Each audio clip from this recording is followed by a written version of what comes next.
as if it were two distinct rooms. Family table, conversation corner. So here at the corner, I want to invite our guest, Republican National Committee Chairman Michael Whatley. Mr. Chairman, it's great to see you. Good to see you, sir. Please sit down. Thanks for joining me. So for all you news hounds there, I'll get to the news in a second, but I want to ask the chairman something about his early life. As I understand it, you have master's degrees in religion and theology. What did those studies tell you, if anything, about your life in politics and how to view politics? Well, I think the whole key is to help people. I think the whole key is what are we doing to make society better? What are we doing to make everything better? And it's really neat to understand a lot of what's going on in church on any given Sunday. But it's also neat to come at politics from a perspective of we need to do better. We need society to do better. How do we help? How does forgiveness factor into current politics? Well, I think it's absolutely essential. None of us are we forgiving, though, in our political dialogue? Well, I think that ultimately we get there, right? And I think the fact is that, right now, our politics is all about making America better and all about making the world better. Mm-hmm.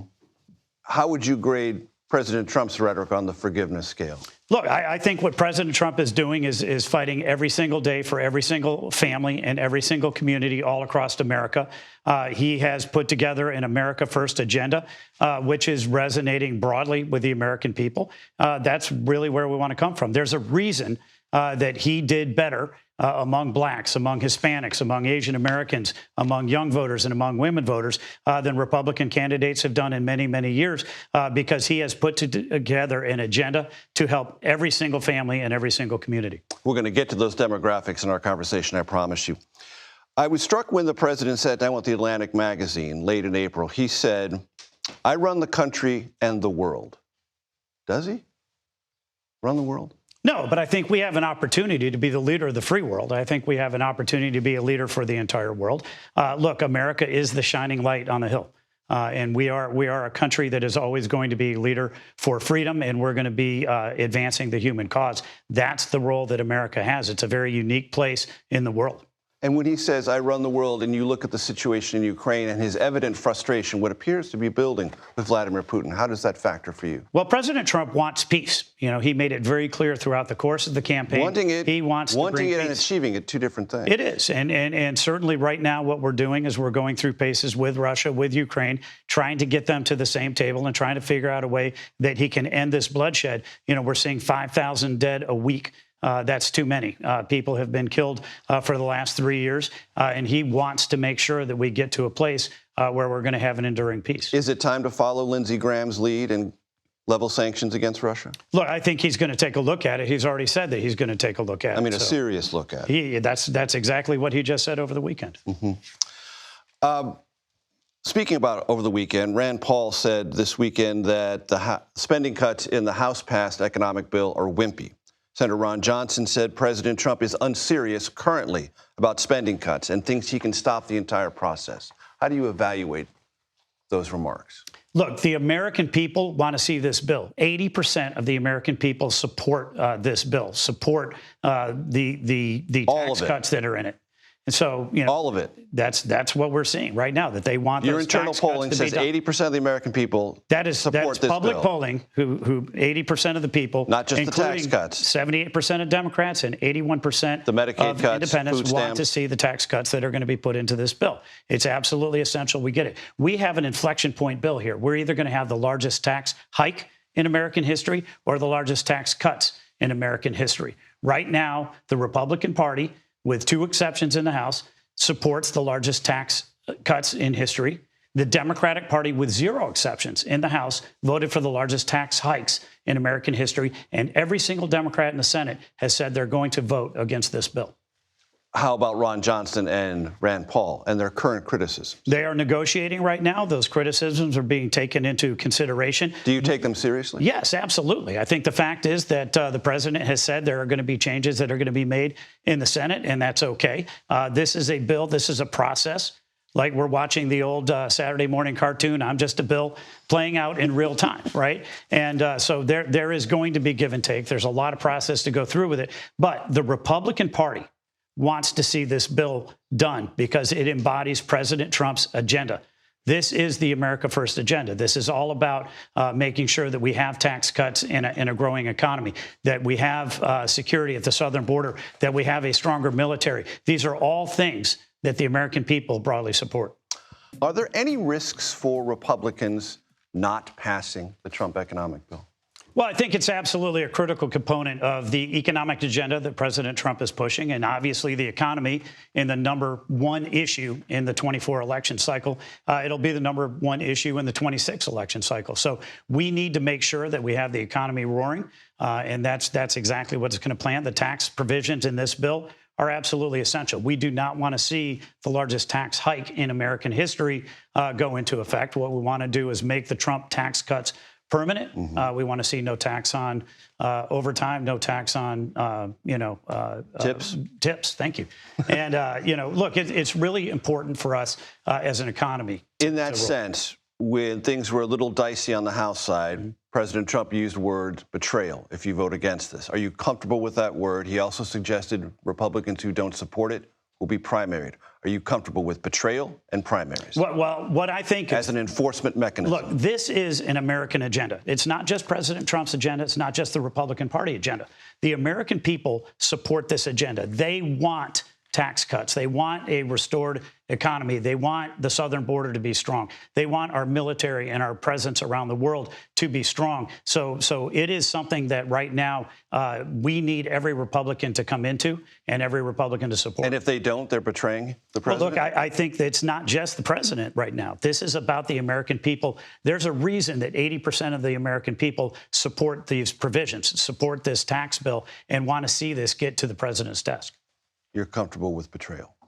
I didn't say I'm comfortable with betrayal. What I said was that every Republican needs to understand that this is an American agenda that is going to be very popular in their state. It's going to be very popular in their districts. How about when the president briefly suggested he was open to raising taxes on those who make more than $2.5 million a year, or removing the loophole for carried interest, which allows hedge fund managers to pay lower taxes than most wage earners in our country? Are you comfortable with those ideas? Look, what I will say is this. The Congress is going to enact these provisions. They're going to go through the process of making sausage. We're all watching it in real time right now to see what this bill is going to come out to. We need to have a bill that's going to extend the Trump tax cuts.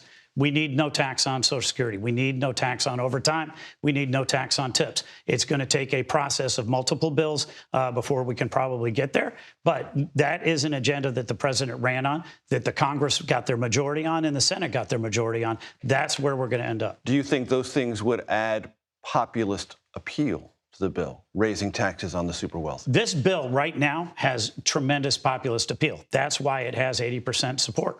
And so I think that what we need to do is continue to focus on the top lines. And to me, the top line is that every single Democrat in the House voted for the largest tax hike in American history on everybody, on the lower class, the middle class, and the rich. The fact that every senator on the Democratic Party has said that they're going to vote against this bill, that is really, truly going against the will of the American people. They would argue that they're willing to approve the tax cuts, they just want to raise taxes on the wealthy. But what they have said across the board is they are going to vote against this bill. I promised you a demographic question. I want to read something to you from one of your favorite newspapers, the New York Times.